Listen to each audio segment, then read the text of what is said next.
নমস্কাৰ, আপোনালোকে চাবলৈ আৰম্ভ কৰিছে আছামিজ ট্ৰেণ্ডিং। আজি 12 মে আজি ৰাতিপুৱাৰ কেইবাটাও গুৰুত্বপূৰ্ণ খবৰ আহি পৰিছে আৰু এনে ধৰণৰ খবৰসমূহ নিতৌ চাবলৈ চেনেলটো ছাবস্ক্ৰাইব কৰি ভিডিঅ'টোত এটা লাইক কৰি দিব। দিবলৈ ৰাতিপুৱাৰ প্ৰথমটো ব্ৰেকিং নিউজ। আজি অসমৰ বাবে এটা ঐতিহাসিক দিন, কিয়নো আজি তৃতীয়বাৰৰ বাবে বিজেপি চৰকাৰৰ শপত গ্ৰহণ অনুষ্ঠান।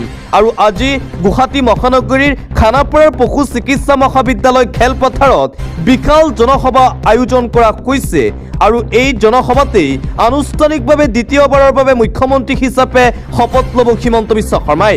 আজি দিনৰ 11 বজাত মুখ্যমন্ত্ৰী হিচাপে শপত ল'ব হিমন্ত বিশ্ব শৰ্মাই। মুখ্যমন্ত্ৰী হিমন্ত বিশ্ব শৰ্মাৰ লগতে আজি শপত ল'ব 4 মন্ত্ৰীয়ে। অতুল বৰা, অজন্তা নেওগ, চৰণ বড়ো আৰু ৰামেশ্বৰ তেলীয়ে আজি আনুষ্ঠানিকভাৱে মন্ত্ৰী হিচাপে শপত ল'ব। বিধানসভাৰ অধ্যক্ষ হিচাপে ৰঞ্জিত কুমাৰ দাসে আজি আনুষ্ঠানিকভাৱে শপত গ্ৰহণ কৰিব। আৰু আজি সমগ্ৰ অসমবাসীৰ ৰাইজৰ বাবে এটা অত্যন্ত গুৰুত্বপূৰ্ণ দিন, এক ঐতিহাসিক দিন, কিয়নো তৃতীয়বাৰৰ বাবে একেৰাখে বিজেপিয়ে আজি চৰকাৰ হিচাপে শপত গ্ৰহণ কৰিব। দ্বিতীয়বাৰৰ বাবে হিমন্ত বিশ্ব শৰ্মাই মুখ্যমন্ত্ৰী ৰূপে শপত ল'ব। আৰু এই শপত গ্ৰহণ অনুষ্ঠানত উপস্থিত আছে ভাৰতৰ প্ৰধানমন্ত্ৰী নৰেন্দ্ৰ মোদী, কেন্দ্ৰীয় গৃহমন্ত্ৰী অমিত শ্বাহ, ৰাজনাথ সিঙকে ধৰি ভাৰতীয় জনতা পাৰ্টিৰ শীৰ্ষ নেতাসকল। উপস্থিত আছে উদ্যোগপতিসকল, উপস্থিত আছে অসমৰ আটাইকেইটা সত্ৰৰ সত্ৰাধিকাৰীসকল। হাজাৰ হাজাৰ লাখ লাখ লোকৰ উপস্থিতিত হিমন্ত বিশ্ব শৰ্মাই আজি দ্বিতীয়বাৰৰ বাবে মুখ্যমন্ত্ৰী হিচাপে শপত লৈছে। বিজেপি নেতাকৰ্মীসকলৰ মাজত আনন্দ উল্লাস দেখিবলৈ পোৱা গৈছে। বহু জল্পনা কল্পনাৰ অন্তত অৱশেষত আজি অনুষ্ঠিত হৈছে এই শপত গ্ৰহণ অনুষ্ঠান। শপত গ্ৰহণ অনুষ্ঠানতেই কেইবাটাও ডাঙৰ ঘোষণা কৰিছে ৰাজ্যৰ মুখ্যমন্ত্ৰী ডক্টৰ হিমন্ত বিশ্ব শৰ্মাই। দিবলৈ চোৱা আন এটা ব্ৰেকিং নিউজ। বিজেপিৰ শপত গ্ৰহণ অনুষ্ঠান সম্পূৰ্ণৰূপে বৰ্জন কৰিছে প্ৰদেশ কংগ্ৰেছে। বিজেপিৰ শপত গ্ৰহণত উপস্থিত নাথাকে কংগ্ৰেছ, ঘোষণা কৰিছে প্ৰদেশ কংগ্ৰেছৰ সভাপতি গৌৰৱ গগৈয়ে। বিজেপিক মুঠতে সম্পূৰ্ণৰূপে বৰ্জন কৰাৰ সিদ্ধান্ত গ্ৰহণ কৰিছে কংগ্ৰেছ দলে। বিজেপিৰ শপত গ্ৰহণ বয়কট কংগ্ৰেছৰ। আজি শপত গ্ৰহণ অনুষ্ঠানত উপস্থিত নাথাকে কংগ্ৰেছৰ কোনো প্ৰতিনিধি। বিজেপিৰ শপত গ্ৰহণ অনুষ্ঠান বৰ্জনৰ সিদ্ধান্ত কংগ্ৰেছৰ। চৰকাৰক সুপৰামৰ্শ দিবলৈ থাকিব বিৰোধী, কিন্তু এনে অনুষ্ঠানলৈ নাযায় কংগ্ৰেছ দল আৰু কংগ্ৰেছ নেতাসকল। বিজেপিয়ে শপত গ্ৰহণ অনুষ্ঠানলৈ কংগ্ৰেছৰ বিধায়ক নেতাক আমন্ত্ৰণ কৰিছিল। বিজেপিৰ আমন্ত্ৰণ নস্যাৎ কৰিছে গৌৰৱ গগৈয়ে। আমাৰ আত্মবিশ্লেষণৰ প্ৰয়োজন আছে বুলি মন্তব্য গৌৰৱৰ। ৰাইজৰ মাজলৈ নতুন ৰূপত আমি যাম, ৰাইজৰ মাজলৈ এতিয়া কংগ্ৰেছ দলক আপোন বনাম। বিজেপিৰ শপত গ্ৰহণ অনুষ্ঠান এইদৰে বয়কট কৰি কংগ্ৰেছ দলৰ ভৱিষ্যত সন্দৰ্ভত মন্তব্য কৰিছে প্ৰদেশ কংগ্ৰেছৰ সভাপতি গৌৰৱ গগৈয়ে। বিৰোধী হিচাপে আৰু অধিক শক্তিশালী ৰূপত অনাগত দিনত আহিব কংগ্ৰেছ দল। এইদৰে বিজেপিৰ শপত গ্ৰহণ অনুষ্ঠানৰ আমন্ত্ৰণ বৰ্জন আৰু নস্যাৎ কৰি হুংকাৰ প্ৰদান কৰিছে প্ৰদেশ কংগ্ৰেছৰ সভাপতি গৌৰৱ গগৈয়ে। এটা অত্যন্ত গুৰুত্বপূৰ্ণ খবৰ। হিমন্ত বিশ্ব শৰ্মা হ'ব ভাৰতৰ প্ৰধানমন্ত্ৰী। এই মন্তব্য আমাৰ নহয়, এয়া ভৱিষ্যতবাণী কৰা হৈছে। হিমন্ত বিশ্ব শৰ্মাক লৈ এই ডাঙৰ ভৱিষ্যতবাণী কৰা হৈছে। তাৰ পিছতেই চৰ্চা আৰম্ভ। প্ৰধানমন্ত্ৰী হ'বলৈ গৈ আছে হিমন্ত বিশ্ব শৰ্মা অতি শীঘ্ৰেই। এদিন ভাৰতবৰ্ষৰ প্ৰধানমন্ত্ৰীৰ চকীত বহিব হিমন্ত বিশ্ব শৰ্মা। ভাগ্যৰ দুৱাৰ খোল খাব হিমন্ত বিশ্ব শৰ্মাৰ। ভৱিষ্যতবাণী কৰিলে গংগোত্ৰীৰ সাধু স্বামী নাৰায়ণে। শপত গ্ৰহণ অনুষ্ঠানলৈ আহি এই ভৱিষ্যতবাণী স্বামী নাৰায়ণৰ। হিমন্ত বিশ্ব শৰ্মাক আশীৰ্বাদ দিবলৈ আহিল স্বামী নাৰায়ণ। হিমন্ত বিশ্ব শৰ্মাৰ আহিবলগীয়া দিনবোৰ খুবেই ভাল বুলি ভৱিষ্যতবাণী। এদিন ভাৰতৰ প্ৰধানমন্ত্ৰী হ'বই হিমন্ত বিশ্ব শৰ্মা। হিমন্ত বিশ্ব শৰ্মা এগৰাকী ভাল মুখ্যমন্ত্ৰীও। ভগৱানৰ আশীৰ্বাদ আছে হিমন্ত বিশ্ব শৰ্মাৰ ওপৰত। হিমন্ত বিশ্ব শৰ্মাৰ দৰে মুখ্যমন্ত্ৰী ক'তো নাই। এদিন ভাৰতৰ জনতাই প্ৰধানমন্ত্ৰী হিচাপে পাব হিমন্ত বিশ্ব শৰ্মাক। ভৱিষ্যতবাণী কৰিলে সাধু স্বামী নাৰায়ণে। ইতিমধ্যেই এই ভৱিষ্যতবাণীক লৈ আৰম্ভ হৈছে ব্যাপক চৰ্চা। অন্য এটা খবৰ। শপত গ্ৰহণৰ মাজতেই ডাঙৰ ঘোষণা কৰা হৈছে হিমন্ত বিশ্ব শৰ্মাৰ ফালৰ পৰা। এটা দুটা নহয়, কেইবাটাও ডাঙৰ ঘোষণা কৰা হৈছে মুখ্যমন্ত্ৰী হিমন্ত বিশ্ব শৰ্মাৰ ফালৰ পৰা। এফালে শপত গ্ৰহণ অনুষ্ঠান আৰু আনফালে শপত গ্ৰহণৰ মাজতেই ডক্টৰ হিমন্ত বিশ্ব শৰ্মাৰ বৃহৎ ঘোষণা। 10 লাখ যুৱক যুৱতীলৈ 5 লাখ টকাকৈ এককালীন সাহায্য প্ৰদান কৰা হ'ব। ক্ষুদ্ৰ উদ্যোগ স্থাপনৰ বাবে আগবঢ়াব এই ধনৰাশি বিজেপি চৰকাৰে। NDA 3.0 আত্মনিৰ্ভৰ অসমৰ ভেটি শক্তিশালী কৰাৰ লক্ষ্য হিমন্ত বিশ্ব শৰ্মাৰ। চৰকাৰী আৰু স্থায়ী বিকাশৰ দিশত অধিক গুৰুত্ব প্ৰদান কৰাৰ লক্ষ্য চৰকাৰৰ। আগন্তুক 5 বছৰত চাহ বাগিচাত স্থাপন কৰিব 100খন চৰকাৰী বিদ্যালয়। চাহ শ্ৰমিকক দৈনিক মজুৰি 500 টকালৈ বৃদ্ধি কৰাৰ লক্ষ্য লৈছে চৰকাৰে। ব্ৰহ্মপুত্ৰ বৰাক উপত্যকাত সমানে বৃদ্ধি হ'ব শ্ৰমিকৰ মজুৰি। NDA 3.0 দখলীকৃত ভূমি উদ্ধাৰৰ মহাপণ লৈছে হিমন্ত বিশ্ব শৰ্মাই। 5 লাখৰো অধিক ভূমি উদ্ধাৰৰ লক্ষ্য বিজেপি চৰকাৰৰ। এইদৰে শপত গ্ৰহণ অনুষ্ঠানৰ মাজতেই অচিনাকি লোকৰ বিৰুদ্ধে উচ্ছেদৰ হুংকাৰ প্ৰদান কৰিছে মুখ্যমন্ত্ৰী হিমন্ত বিশ্ব শৰ্মাই। লগতে চৰকাৰী পকী ঘৰক লৈও ডাঙৰ ঘোষণা কৰা হৈছে। পকী ঘৰ পাবলৈ সাজু কৰক নথিপত্ৰ। 15 লাখ পৰিয়ালে বিনামূলীয়াকৈ পাব চৰকাৰী পকী ঘৰ। চৰকাৰী পকী ঘৰক লৈ ডাঙৰ খবৰ। চৰকাৰী পকী ঘৰ লাভ কৰিবলৈ আপুনি ৰেডি ৰাখক ডকুমেণ্টছ। চৰকাৰ গঠনৰ পিছতেই লাখ লাখ লোকে পাব বিনামূলীয়া চৰকাৰী ঘৰ। নতুনকৈ 15 লাখ পৰিয়ালক দিয়া হ'ব পকী ঘৰ। পূৰ্বে 22 লাখ লোকক দিয়া হৈছিল বিনামূলীয়া ঘৰ। সামাজিক মাধ্যমত হিমন্ত বিশ্ব শৰ্মাৰ ফালৰ পৰা এই ডাঙৰ ঘোষণা কৰা হৈছে। পূৰ্বে যদি পকী ঘৰ লাভ কৰা নাছিল, এইবাৰ আপুনি কৰক এপ্লাই। আধাৰ কাৰ্ডৰ সহায়ত কৰিব লাগিব eKYC। এখন ৰঙীন ফটো আৰু আধাৰ কাৰ্ড জমা দিয়াটো বাধ্যতামূলক কৰা হৈছে। চিনাক্ত কৰা হ'ব কেঁচা ঘৰ থকা ৰাজ্যৰ হিতাধিকাৰী। পৰিয়ালৰ সকলো সদস্যৰে থাকিব লাগিব আধাৰ কাৰ্ড। হিতাধিকাৰীৰ থাকিব লাগিব বেংকৰ একাউণ্ট। প্ৰয়োজন হ'ব MGNREGAৰ জব কাৰ্ডো হিতাধিকাৰীসকলক। দুচকীয়া বাহন থাকিলেও পাব চৰকাৰী ঘৰ। মাহিলী উপাৰ্জন 15,000 টকা হ'লেও আপুনি লাভ কৰিব চৰকাৰৰ ফালৰ পৰা পকী ঘৰ। এটা পলিটিকেল ব্ৰেকিং নিউজ। ৰাহুল বিজয় একলগ হোৱাটো সহ্য হোৱা নাই নেকি একাংশ লোকৰ? এই প্ৰশ্ন এই মুহূৰ্তত উত্থাপন হৈছে। ৰাহুল বিজয়ৰ যুটি কাৰবাৰ হৈছে মূৰৰ কামৰণি। এই প্ৰশ্ন উত্থাপন হৈছে। ৰাহুল বিজয়ে কপাইছে এতিয়া কিয় 1 ঘণ্টাত 1 মিলিয়ন দৰ্শকে চোৱা ৰীল ব্লক কৰিলে ইনষ্টাগ্ৰামে। ইনষ্টাগ্ৰামত আপলোড কৰা ৰীলছ ইতিমধ্যে ব্লক কৰি দিয়া হৈছে। কিয় এই কাৰ্য সংঘটিত হ'ল তাক লৈ প্ৰশ্ন। বিৰোধীৰ মুখ বন্ধ কৰিবলৈ আৰু কিমান পৰ্যায়লৈ নামিব চৰকাৰ? বিৰোধী নেতা ৰাহুল গান্ধী আৰু TVKৰ মুৰব্বী তথা তামিলনাডুৰ নতুন মুখ্যমন্ত্ৰী বিজয় থালাপতিক একেটা মঞ্চতে দেখিবলৈ পোৱা গৈছিল। আনকি ৰাহুল গান্ধী আৰু বিজয় থালাপতিৰ এটা ফটো ইনষ্টাগ্ৰামত ভাইৰেল হৈ পৰিছিল। 1 ঘণ্টাত 1 মিলিয়ন দৰ্শকে চাইছিল সেই ফটো। তাৰ পিছতেই ইনষ্টাগ্ৰামৰ পৰা ডিলিট কৰি দিয়া হ'ল বিজয় থালাপতি আৰু ৰাহুল গান্ধীৰ এই ফটো। বিজয় থালাপতি আৰু ৰাহুল গান্ধীক লৈ ভয় খাইছে নেকি এতিয়া বিজেপি দলে? ইয়াকে লৈ আৰম্ভ হৈছে ব্যাপক চৰ্চা। দিবলৈ চোৱা আন এটা অতিকৈ গুৰুত্বপূৰ্ণ খবৰ। নতুন চৰকাৰ আহিলেই অসমত হ'ব UCC। শপত গ্ৰহণৰ মাজতেই ৰাজ্যৰ মুখ্যমন্ত্ৰী ডক্টৰ হিমন্ত বিশ্ব শৰ্মাই UCC সন্দৰ্ভত কৰিছে ডাঙৰ ঘোষণা। বিজেপি চৰকাৰ আজি গঠন হ'ব, তাৰ পিছতে অসমত হ'ব UCC। শপত গ্ৰহণৰ মাজতেই বৃহৎ ঘোষণা হিমন্ত বিশ্ব শৰ্মাৰ। উচ্ছেদৰ পৰা আৰম্ভ কৰি কৰ্ম সংস্থাপনলৈকে হ'ব একশ্যন। অসমৰ জনতাক দিয়া প্ৰতিটো প্ৰতিশ্ৰুতি কৰা হ'ব পূৰণ। হিন্দু মুছলমানৰ বিবাহ বিচ্ছেদৰ নিয়ম হ'ব একেই। বাল্য বিবাহ বহু বিবাহ কৰিলে কঠোৰ শাস্তিৰ সন্মুখীন হ'ব অভিযুক্ত। UCC বলবৎ কৰা তৃতীয়খন ৰাজ্যলৈ পৰিণত হ'ব অসম। কঠোৰ হাতেৰে দমন কৰা হ'ব বেদখলকাৰী অচিনাকি লোকক। বিজেপি চৰকাৰ গঠন হোৱাৰ পাছতেই অসমত হ'ব UCC। শপত গ্ৰহণৰ পূৰ্বে মুখ্যমন্ত্ৰী ডক্টৰ হিমন্ত বিশ্ব শৰ্মাই UCCক লৈ কৰিছে এই ডাঙৰ মন্তব্য। পৰৱৰ্তী খবৰ। যেন কথামতেই কাম বিজেপি চৰকাৰৰ। প্ৰথমবাৰলৈ পশ্চিমবংগৰ শাসনভাৰ লোৱাৰ পিছত এতিয়া হাতে কামে ব্যস্ত হৈছে শুভেন্দু অধিকাৰী নেতৃত্বাধীন বিজেপি চৰকাৰখন।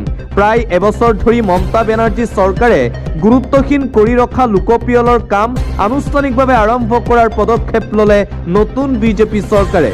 আনহাতে সীমা সুৰক্ষা আৰু স্বাস্থ্য ক্ষেত্ৰৰ উন্নয়নৰ লগতে আজিৰে পৰাই কাৰ্যকৰী হোৱাকৈ বংগত BNS প্ৰয়োগ কৰাৰ সিদ্ধান্ত ল'লে প্ৰথমখন কেবিনেটে। যেন কথামতে কাম আৰম্ভ কৰিছে এতিয়া বিজেপি চৰকাৰে। ইতিমধ্যে তৃণমূল কংগ্ৰেছক ধৰাশায়ী কৰি বিজেপিয়ে অধিক আসনত সিট লাভ কৰিছে। তাৰ পিছতেই এই চৰ্চা আৰম্ভ হৈছে। পৰৱৰ্তী খবৰ, শুভেন্দু অধিকাৰীৰ নেতৃত্বাধীন পশ্চিমবংগত চৰকাৰৰ প্ৰথমখন কেবিনেট বৈঠকত উপস্থিত ৰাজ্যখনৰ মুখ্য নিৰ্বাচনী বিষয়া মনোজ আগৰৱালা। ইয়াৰ দ্বাৰা প্ৰমাণ হয় যে বিজেপিৰ সৈতে যোৱা নিৰ্বাচনত তেওঁৰ সম্পৰ্ক আছিল। তৃণমূল কংগ্ৰেছৰ সাংসদ তথা জ্যেষ্ঠ অধিবক্তা কল্যাণ বেনাৰ্জীয়ে উত্থাপন কৰিছে এই গুৰুতৰ অভিযোগ। পশ্চিমবংগৰ যিগৰাকী মুখ্য নিৰ্বাচনী বিষয়া আছিল মনোজ আগৰৱালা, সেই মনোজ আগৰৱালাক বিজেপিৰ বৈঠকত দেখিবলৈ পোৱা গ'ল। তাৰ পিছতে আৰু অধিক সন্দেহ কৰিছে এতিয়া বিৰোধী নেতাসকলে। দিবলৈ চোৱা আন এটা জৰুৰী খবৰ, নিশাৰ পাছত নিশা টোপনি ক্ষতি কৰি পৰীক্ষাৰ বাবে প্ৰস্তুতি চলোৱা ছাত্ৰ ছাত্ৰীৰ ভৱিষ্যত এৰাতিতে নিলাম কৰি দিলে। নীটৰ পেপাৰ ফাদিল হোৱাত চৰকাৰক সমালোচনা কংগ্ৰেছ যুৱৰাজ ৰাহুল গান্ধীৰ। নীট পৰীক্ষাৰ পেপাৰ ৰাখিছিল। নীট পৰীক্ষা অনুষ্ঠিত হোৱাৰ পূৰ্বেই এইদৰে পেপাৰ ফাদিল হ'ল আৰু প্ৰশ্নকাকত ফাদিল হোৱাৰ পিছতে বিজেপি চৰকাৰক উভতি ধৰিছে ৰাহুল গান্ধীয়ে। অন্য এটা খবৰ, প্ৰদেশ কংগ্ৰেছৰ সভাপতি গৌৰৱক এইবাৰ উভতি ধৰিছে অখিল গগৈয়ে। গৌৰৱ গগৈৰ মুখৰ ভাষা শুনি কোন অসমীয়াই ভোট দিব বুলি প্ৰশ্ন অখিলৰ। গৌৰৱে যি অসমীয়া উচ্চাৰণ কৰে সেয়া শুনিলে মাথা বেয়া হৈ যায় বুলি মন্তব্য অখিল গগৈৰ। গৌৰৱ গগৈৰ অসমীয়া উচ্চাৰণক কটাক্ষ কৰিছে শিৱসাগৰ সমষ্টিৰ বিধায়ক অখিল গগৈয়ে। নিৰ্বাচন খেলিবলৈ প্ৰথমে জানিব লাগিব অসমীয়া ভাষা, তেতিয়াহে নিৰ্বাচন খেলিব পাৰিব অসমত। অসমত অসমীয়া ভাষা নিশিকাকৈ নিৰ্বাচন জিকিব নোৱাৰে বুলি মন্তব্য বিধায়ক অখিলৰ। বোকাত লুতুৰি পুতুৰি হৈ নিৰ্বাচন খেলে হিমন্ত বিশ্ব শৰ্মাই, সেয়েহে বিজেপিৰ ভাল ফলাফল হয়। আমাৰ কেইটা লুতুৰি পুতুৰি হ'ব নোৱাৰে, জনতাৰ লগত যাব নোৱাৰে। এই কথা কোৱাৰ বাবে লুৰিণজ্যোতি গগৈয়ে মোক বেয়া পাইছে। এইদৰে লুৰিণজ্যোতি গগৈ আৰু গৌৰৱ গগৈৰ বিৰুদ্ধে সৰব অখিল গগৈ। ভাই লুৰিণ, মোক বেয়া পাই লাভ নাই, মই তোক বাচি থাকিবলৈহে এই যুক্তি দিছোঁ। গৌৰৱ গগৈৰ মুখৰ ভাষা শুনি কোনো এজন অসমীয়া লোকে কংগ্ৰেছক ভোট নিদিয়ে। বিৰোধী বৰ বেয়াকৈ ২৬ৰ নিৰ্বাচনত পৰাস্ত হোৱাৰ পিছতেই এইদৰে বিৰোধী নেতা লুৰিণজ্যোতি গগৈ আৰু গৌৰৱ গগৈ সন্দৰ্ভত তীব্ৰ কটাক্ষমূলক মন্তব্য কৰিছে বিধায়ক অখিল গগৈয়ে। আৰু আনফালে ৰকিবুল হুছেইনৰ বিৰুদ্ধেও সৰব হৈ পৰিছে অখিল গগৈ। ৰকিবুল হুছেইনক কটাক্ষ অখিল গগৈৰ। ৰকিবুল হুছেইন থকালৈকে কংগ্ৰেছ ডুবিয়ে থাকিব। ৰকিবুলৰ মুখখন চাবই নিবিচাৰে অসমীয়া মানুহে। ৰকিবুল থাকিলে কংগ্ৰেছক আৰু অসমীয়া মানুহে ভোট নিদিয়ে। কংগ্ৰেছে যদি ভাবিছে যে ভৱিষ্যতে কংগ্ৰেছে অসমত চৰকাৰ গঠন কৰিব, তেন্তে কংগ্ৰেছ দলৰ পৰা বহিষ্কাৰ কৰিব লাগিব ধুবুৰীৰ কংগ্ৰেছ সাংসদ ৰকিবুল হুছেইনক। ৰকিবুল হুছেইন থকালৈকে কংগ্ৰেছে কেতিয়াও অসমত চৰকাৰ গঠন কৰিব নোৱাৰে বুলি মন্তব্য বিধায়ক অখিল গগৈৰ।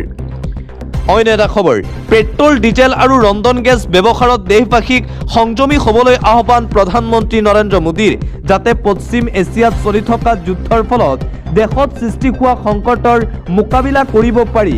হায়দৰাবাদত অনুষ্ঠিত এক চৰকাৰী কাৰ্যসূচীৰ পৰা প্ৰধানমন্ত্ৰীৰ এই আবেদন আৰু পৰামৰ্শক লৈ তীব্ৰতৰ হৈছে ৰাজনৈতিক বিতৰ্ক।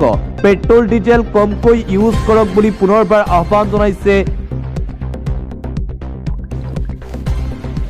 প্ৰধানমন্ত্ৰী নৰেন্দ্ৰ মোদীয়ে। ২৪ ঘণ্টাৰ ভিতৰতেই দেশবাসীলৈ দুবাৰ একেই আহ্বান প্ৰধানমন্ত্ৰী নৰেন্দ্ৰ মোদীৰ। ঘৰৰ পৰাই কাম, ইন্ধনৰ ব্যৱহাৰৰ কাম, সোণ ক্ৰয় বন্ধ, বিদেশ ভ্ৰমণ, ডিটেনশ্যন, ৱেডিং আৰু ৰাসায়নিক সাৰ ব্যৱহাৰ বন্ধৰ আহ্বান। গুজৰাটৰ বদোৰাত চাৰধাৰাম হোষ্টেল উদ্বোধন কৰি প্ৰধানমন্ত্ৰী নৰেন্দ্ৰ মোদীয়ে এইদৰে সমগ্ৰ ভাৰতবাসী ৰাইজলৈ আহ্বান জনায়। দিবলৈ চোৱা আন এটা অতিকৈ গুৰুত্বপূৰ্ণ খবৰ, SI আৰক লৈ পুনৰবাৰ সৰব হৈ পৰিছে তৃণমূল কংগ্ৰেছৰ নেতা। SI আৰক লৈ তৃণমূল কংগ্ৰেছৰ গোচৰ উচ্চতম ন্যায়ালয়ত শুনানি। বিধানসভা নিৰ্বাচনত 31খন আসনত বিজেপি আৰু তৃণমূল কংগ্ৰেছৰ জয়ৰ ব্যৱধান SIRত কৰ্তন কৰা ভোটৰ অংশতকৈ কম।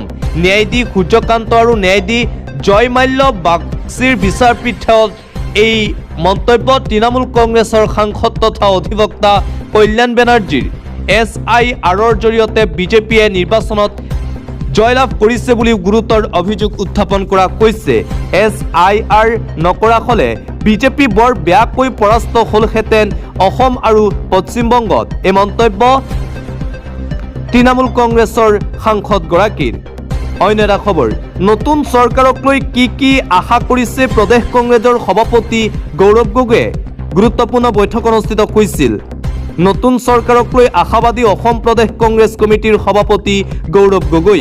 অসমৰ জ্বলন্ত সমস্যাসমূহৰ ওপৰত গুৰুত্ব দিবলৈ আহ্বান গৌৰৱ গগৈৰ। বিশেষকৈ ৰাইজক যি ধৰে প্ৰতিশ্ৰুতি দিছে সেইমতেই কাম কৰিবলৈ আহ্বান। নাৰীৰ সুৰক্ষা আৰু নিৰাপত্তাক লৈ চৰকাৰক ব্যৱস্থা গ্ৰহণ কৰাৰ দাবী। অসমৰ নাৰী সমাজে এই চৰকাৰখনক যথেষ্ট সমৰ্থন কৰিছে, কিন্তু মহিলাৰ নিৰাপত্তাৰ ক্ষেত্ৰত যি ভূমিকা ল'ব লাগিছিল সেই ভূমিকা লোৱা নাই। মহিলাৰ সুৰক্ষাৰ ক্ষেত্ৰত ব্যৰ্থ বিজেপি চৰকাৰ। আন এটা গুৰুত্বপূৰ্ণ খবৰ, যেতিয়াই আপুনি মুখ খোলে দেশৰ পৰা কিবা বিচাৰে। নিৰ্বাচনৰ আগত ভোট, নিৰ্বাচনৰ পাছত ত্যাগ। যদি সকলো ত্যাগ দেশেই কৰিব লাগে, আপুনি কি কৰিব প্ৰধানমন্ত্ৰীজী? প্ৰধানমন্ত্ৰী নৰেন্দ্ৰ মোদীক তীব্ৰ কটাক্ষ কৰি কংগ্ৰেছৰ সংবাদ মাধ্যম আৰু প্ৰচাৰ বিভাগৰ ৰাষ্ট্ৰীয় অধ্যক্ষ পৱন খেৰাৰ এই মন্তব্য। ভাৰতৰ প্ৰধানমন্ত্ৰী নৰেন্দ্ৰ মোদীৰ বিৰুদ্ধে এইদৰে সৰব হৈ পৰিছে কংগ্ৰেছৰ বিতৰ্কিত নেতা পৱন খেৰা। এইগৰাকী সেই পৱন খেৰা যিগৰাকী পৱন খেৰাই হিমন্ত বিশ্ব শৰ্মাৰ ভয়ত লুকাই ফুৰিছিল। হিমন্ত বিশ্ব শৰ্মা আৰু পত্নী ৰিণিকী ভূঞা শৰ্মাৰ বিৰুদ্ধে ভুৱা অভিযোগ উত্থাপন কৰিছিল। অন্য এটা খবৰ, দেশৰ ভিতৰতে উজলিল অসমৰ 3খন পঞ্চায়ত। 50 লাখৰ পৰা 5 কোটি টকা পৰ্যন্ত লাভ কৰিব পুৰস্কাৰ। এটা অত্যন্ত ভাল খবৰ এই মুহূৰ্তত দিব লৈছোঁ। অসমবাসীৰ বাবে এটা ভাল খবৰ এই মুহূৰ্তত আহি পৰিছে। ৰাষ্ট্ৰীয় পঞ্চায়ত বঁটা 2025ত জিলিকিল ৰাজ্যৰ 3 পঞ্চায়ত। কেন্দ্ৰীয় পঞ্চায়ত বঁটাত অসমৰ চমক দেখিবলৈ পোৱা গৈছে। 50 লাখৰ পৰা 5 কোটি টকা পৰ্যন্ত লাভ কৰিব পুৰস্কাৰ। নগাঁও, ডিব্ৰুগড় আৰু শোণিতপুৰৰ 3 পঞ্চায়তলৈ ৰাষ্ট্ৰীয় সন্মান আগবঢ়োৱা হৈছে। 3 জুনত দিল্লীত প্ৰদান কৰা হ'ব এই বিশেষ বঁটা। শ্ৰেষ্ঠ গ্ৰাম পঞ্চায়ত বঁটা লাভ কৰিছে শোণিতপুৰ গাভৰু ব্লকৰ নিউ নাপাম পঞ্চায়তে।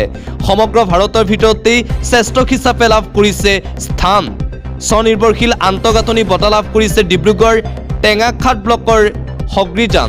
দেশৰ ভিতৰতেই লাভ কৰিছে দ্বিতীয় স্থান ডিব্ৰুগড়।